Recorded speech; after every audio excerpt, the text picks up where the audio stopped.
With the Edmonton Oilers set to face the Florida Panthers in the Stanley Cup Final, which begins this upcoming Saturday, it is time to start diving into the Oilers' path to victory.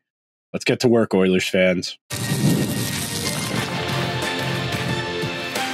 You are Locked On Oilers, your daily podcast on the Edmonton Oilers, part of the Locked On Podcast Network, your team every day.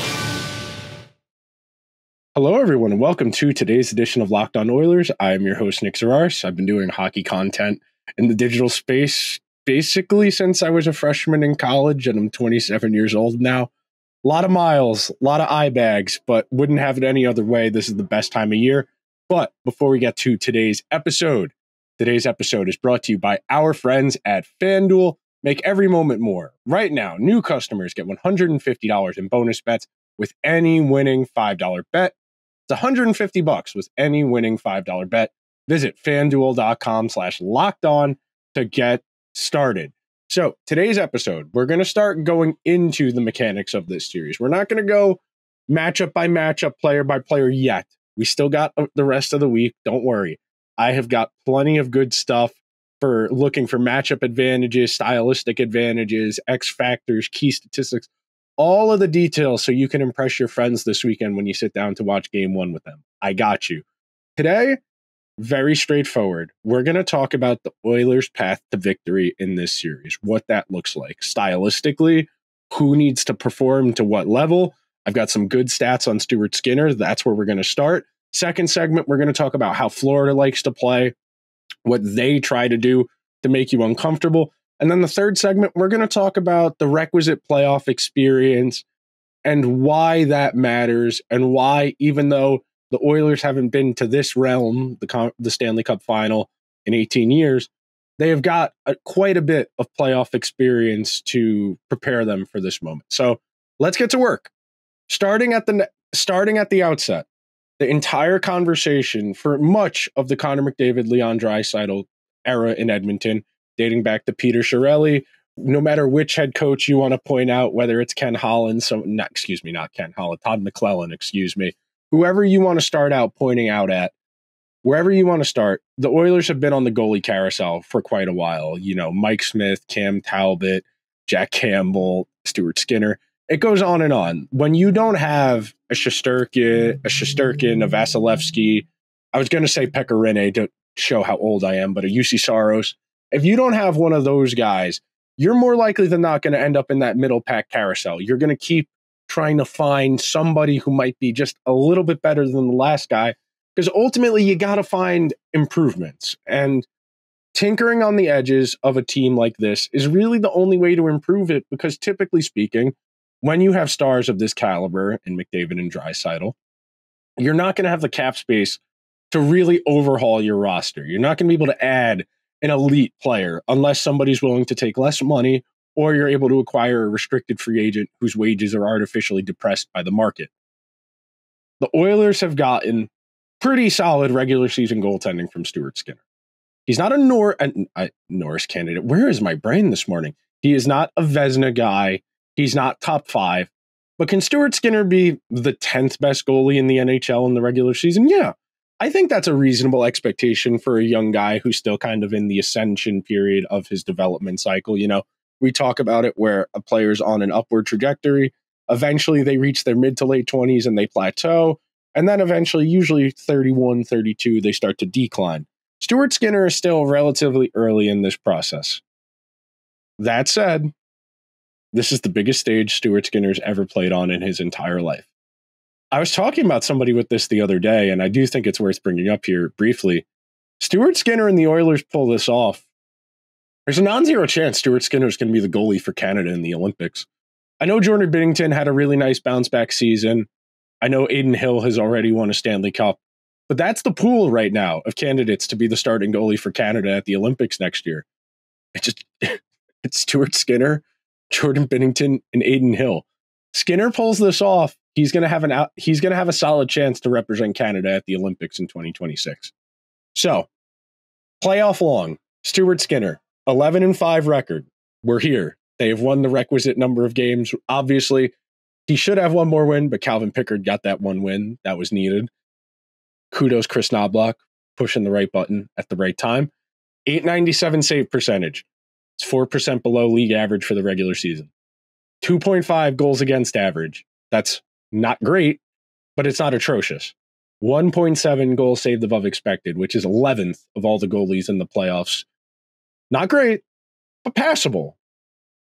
The Oilers' record when Stuart Skinner has at least an 890 save percentage in these playoffs, 7-1. The Oilers' record when Stuart Skinner is below 890, 1-4. It's that straightforward. He doesn't even need to be average. He just needs to be slightly below average, and the Oilers are going to have a reasonable chance of winning. And that's baked into how the Oilers have been playing in these playoffs. And we're going to talk more about that in the second segment, because that's tied to the Panthers. You know, the Oilers can want to play a low event game where a handful of plays define the game. The other team has a say in that. The Panthers very well could say, no, we're going to play at a high tempo and we're going to get there. So hang on. Get the lead early. Let your score impacts take over. That was the keys to game 5 and 6 against the Dallas Stars for the Oilers. Get out to a lead, turtle up, and hope you don't need to score again.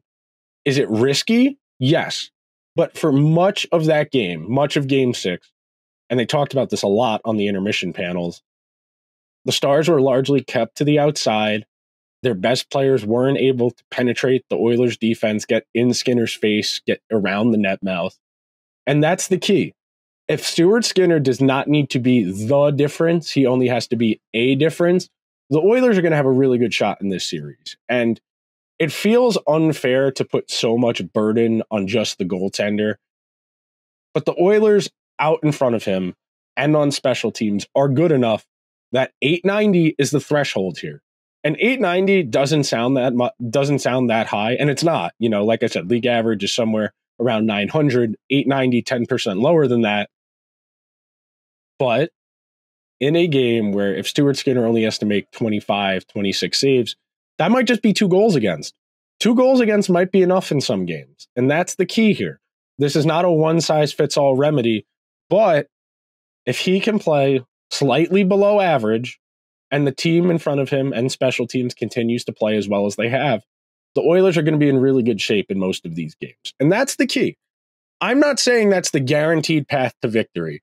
I am saying that if they get 890 goaltending, the 5-on-5 play, especially from the top 6, is as play dominant as it's been, and the special teams continues to be above average to elite, the Oilers are going to have a really good shot in every game they play.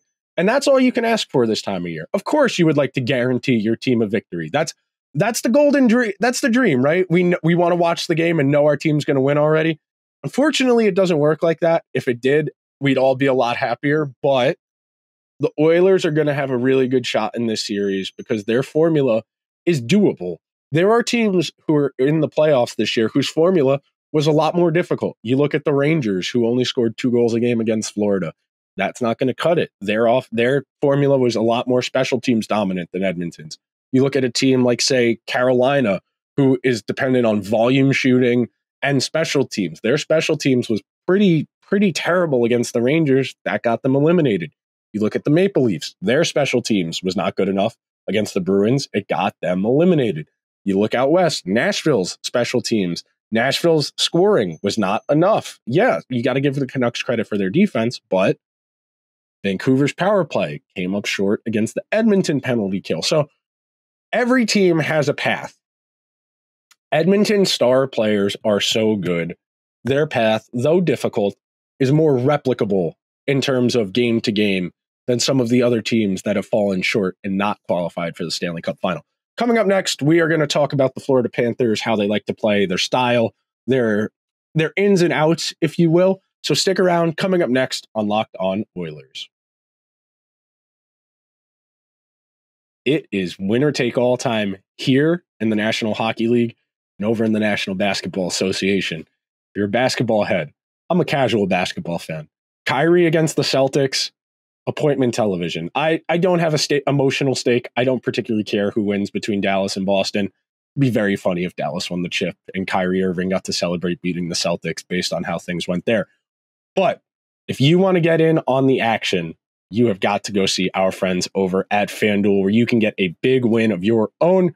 Right now, new customers get $150 in bonus bets with any winning $5 bet. That's $150 to bet on spreads, money lines, player props, and more. Visit FanDuel.com/lockedon and make every playoff shot count. We've got series prices. We've got series odds from our friends at FanDuel. The Oilers are plus 108, so they're slight underdogs in the series. The series is minus 188, so big favorite to go over 5.5 games. And the Panthers minus 1.5 games to win the series by is plus 2 something. So expecting a very close series is the way FanDuel is looking at it. FanDuel, America's #1 sportsbook.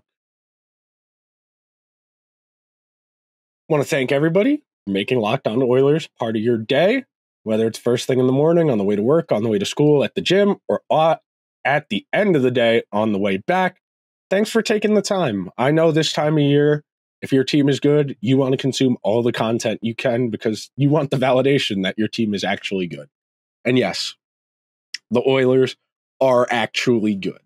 This is one of the best teams of the last 5 to 10 years. And I know the regular season results, I know some of the playoff results wouldn't indicate that, but this is the best special teams we may have ever seen in the modern NHL. So post 2005 during the course of a playoff run. I got to go do the research.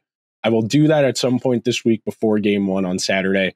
So you have a better understanding of just how rare it is to be 46 of 49 on the penalty kill. And then they're still almost at 40-something% on the power play as well.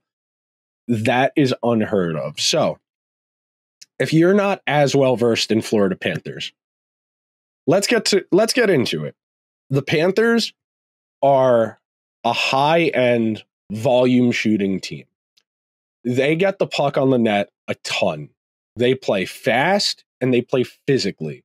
They love to forecheck, and they don't have great individual defensive defensemen other than Gustav Forsling, who is very good. Don't get me wrong. Forsling is a really good defensive defenseman, but that's the area you're going to be able to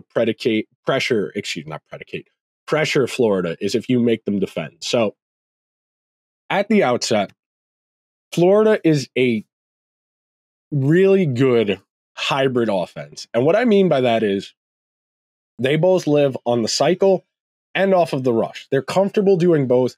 And most importantly, their star players are comfortable doing both.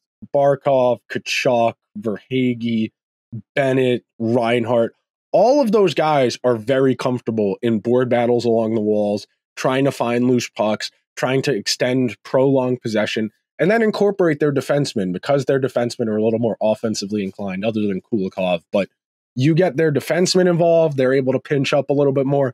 They're really able to use that numbers advantage, and they wear you down. The single biggest takeaway I had from watching their series against the Rangers in the Eastern Conference Final is simply the willingness and the commitment to keeping their feet moving and getting better as the game went along. And that might sound anecdotal, but the numbers bear that out. I went and pulled them. In the first period of the regular season, the Panthers outscored opponents 76-55. In the second period, 83-76. Third period, 99-63. As the game goes along, Florida's ability to cycle and forecheck wears you down and makes you more inclined to making mistakes. Or, simply put, they keep so much pressure that even if you don't make mistakes, eventually you're going to break down. And you can concede a goal without making a mistake. They can beat you clean. It happens. The thing about Florida is not just that they're really good at volume shooting, not that they have high-end talent. It's that their high-end talent also likes to muck it up. Like I said before, their best players do not mind having to cycle and work for their offense. Sasha Barkov will go to the net and you can cross-check him. You're not going to knock him off the puck. Believe me, the Rangers tried. The Rangers two-handing Barkov to the back and he would just stay upright. It didn't faze him. Same thing with Tkachuk. Same thing with Reinhart. Same thing with Bennett. Same thing with Verhaeghe. They're big, physical, imposing guys. Anton Lundell, who's not a big, physical, imposing guy. He's their third-line center. he is just as good on his skates at absorbing heat and not turning the puck over. Florida does not make a lot of mistakes in the offensive zone. And that's one of the keys this time of year when you're playing good teams. And I know the Rangers were eliminated. Rangers were a good team. The thing about Florida is their decision-making is really strong because their game is so simple. Some teams, they get in those situations where the game's kind of back and forth. You got to try and separate. And guys start to get a little desperate. They start throwing shots on net from everywhere. They don't worry about maintaining pressure. They're more worried about just getting a shot on goal. There's no traffic in front. There's no chance for a redirection or a second chance scoring opportunity. Bob is perfectly content with letting you shoot on him from 35 feet away. If he sees it the whole way, you're probably not going to beat him. You know, Bob, for all of his playoff woes, going back to Columbus early in his tenure in Florida, remember 2 years ago, got benched for 19-year-old Spencer Knight, who was a teenager. But when Bob sees the puck clean, it's going to be really hard to beat him. Florida's offense is really good because it minimizes their defensive responsibility. You've heard me emphasize this all playoffs long, talking from an Oilers perspective. Florida's mastered this. They don't play a lot of defense. They get a lot of zone time, and they get a lot of pressure. You heard me say before they're a volume offense. They are. They generate offense at one of the highest rates of any team in the league. Where is it? I wrote it down here. They are 99th percentile in high danger scoring chances, according to the NHL's data tracking. And they are 90th percentile in the playoffs. The 99th percentile high danger scoring chances in the playoffs as well. Both of those are from the NHL. That's not Natural Stat Trick, Evolving Wild, any of the data websites. That's directly from the NHL. 90th percentile high danger goals. How do they get those high danger goals? They wear you down. They cycle you into oblivion. And then they get the point shots with guys in front. So even if the goalie makes the initial save, they have the rebound opportunity. Or if there's traffic in front, they have the opportunity to deflect the puck in as well. And one thing, I'm going to point this out because I saw a TikTok about this the other day that I found fascinating. One mechanic Florida really uses well in the offensive zone is one-touch passing. And they don't just need their sticks. I saw a clip from the Rangers-Florida series where Sasha Barkov he was on his forehand on the right circle. So he was in a position to shoot a one-timer if the puck came to him, but realized I don't have a lane and just stuck his skate blade out, kicked a pass, one touch to kick pass like it was soccer to another teammate who got a great scoring chance. Florida's guys have an intuitiveness to understanding where they are and where their teammates are and where they need to be in the offensive zone because it's so predicated on just wearing the opponent down that there's never really a bad play. That's the dangerous thing about Florida here. They don't really have to do a whole lot to wear you down because they're perfectly content to just cycle, and cycle. And eventually they feel like they're going to be able to beat you. We are going to take one more quick break. We'll come back. We'll talk about the playoff experience factor, how much that matters, and why, even though the Oilers haven't been to a Stanley Cup final, they should be all right in terms of experience. Coming up next on Locked On Oilers.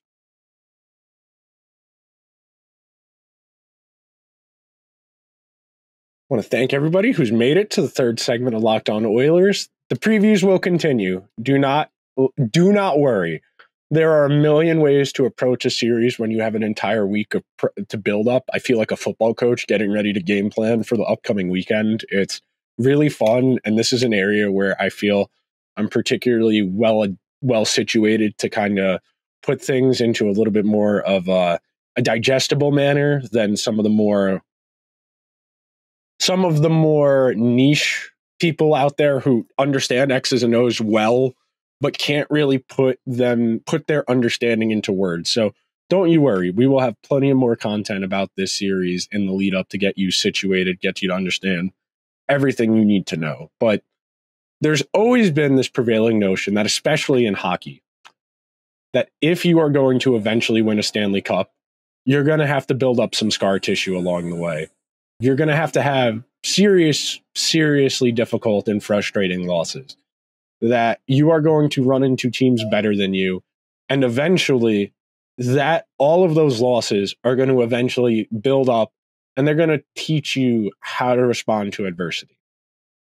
Learning how to lose is not important. You don't need to know how to lose. You need to understand how to respond from losses because it teaches you how to handle difficult situations. That's why we've historically seen teams that have really easy regular seasons falter in the playoffs, especially in this hockey format, in this current format, because teams that don't face real adversity until the playoffs, they don't have that intuitiveness, that understanding of, oh, we're in a difficult situation. Okay, what do we need to do? Instead, those are the teams that typically start to panic the first time they face real heat in these difficult situations. The Panthers have been to the playoffs a couple times. They didn't make the expanded playoff in the qualifying round. They won the President's Trophy a couple years ago. They went to the Cup Final last year, and they're in the Cup Final again. They don't have a long checkered history of close playoff runs, conference finals, whatever. They are very different from a lot of the teams we have seen win the Stanley Cup over the last handful of years. Vegas has made the playoffs every year of their existence but one, and it took an act of God where half of their team got injured for them to not make the playoffs. Colorado pretty consistently made the playoffs for 7-8 years before they eventually broke through. Tampa Bay, they've been making the playoffs for almost a full decade before they eventually broke through. St. Louis, a lot of the last decade. The Capitals, of course, a bunch of the last decade. The Penguins, they won the Stanley Cup in 2008, 2009. I forget which year off the top of my head. And they didn't get back there again until 2016. They made it happen. Same thing in 2017. The Blackhawks, in the playoffs consistently, but they lost a couple conference finals in there. They didn't go all the way every time. Same thing with the Kings. They broke through, but they lost to the Blackhawks along the way once or twice as well. Those Bruins teams, couple playoff appearances before they eventually broke through. The Red Wings of the 2008, that group post-lockout, they lost. They had to lose at some point in the playoffs too. You need that experience to understand how to deal with adversity. The Oilers have had playoff adversity. They've had Mike Smith get pulled. They've had Jack Campbell. They've had Stuart Skinner. They have had starting goalies totally capitulate on them, and they've had no chance. They got swept by the Avalanche on the Avalanche's way to winning a Stanley Cup. Last year, they just ran out of gas against a better team. It happens. This year, Edmonton has enough talent and enough playoff experience that you feel like they're okay. And their experience this year has been difficult. They were down 3-2, needing to win 2 straight, including a Game 7 in Vancouver, and they found a way. I said it last week, and I'll repeat it again. What they did against Vancouver and what they did in Game 4 of this Dallas series, that's what a championship team does when they have their backs against the wall. They find a way, no matter how difficult. The Oilers were down 2 goals in Game 4 after blowing a 2-goal lead in Game 3. It would have been really easy to roll over.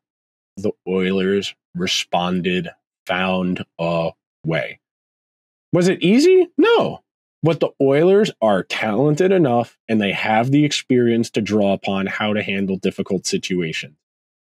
They are ready for this. Whether or not they end up getting the desired outcome, they are ready for this. Another iteration of the Oilers, last year's team, the team 2 years ago, I would have said they weren't ready. I would have said they probably didn't have the requisite playoff experience, the frustrating situations to really be ready for this. Because if they're going to beat Florida, it's going to be a nail biter. I don't imagine this is a series the Oilers are going to win in 5 games. If the Oilers win, it's probably in 6 or 7, and it's going to be a real challenge. They absolutely are equipped to do this.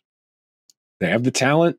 They have the coaching. I got to give my Kris Knoblauch his kudos here again. I've been banging this drum for 3 weeks now since Game 5 of the Vancouver series, where he looked down the bench and said, I got to figure something out. And he did. He's pushed all of the right buttons when the situation has called for it. Sure, that magic fairy dust might eventually run out. But right now, Kris Knoblauch has really got a feel for what his team needs and on a given night. You might see some tinkering with the forwards, with the defensemen. I don't know if Vincent Desharnais will draw back in at some point in this series. He might. But Kris Knoblauch has earned the benefit of the doubt with his lineup decisions based on how they've played out so far in these playoffs. Until he proves you wrong, you got to trust him. That's always been my feel for coaches. If they have built up some credibility, you got to let them feel it out. But that will just about do it for today's edition of Locked On Oilers. Make sure you are subscribed wherever you get your podcast. Please leave the show a 5-star review. If you are watching over on YouTube, hit the subscribe button, hit the alarm bell to get a notification anytime new content goes live. Leave me a comment. Let me know what you would like to find out a little bit more about the Panthers going into this series, and I will do my best to answer that question. Until then, let's go Oilers.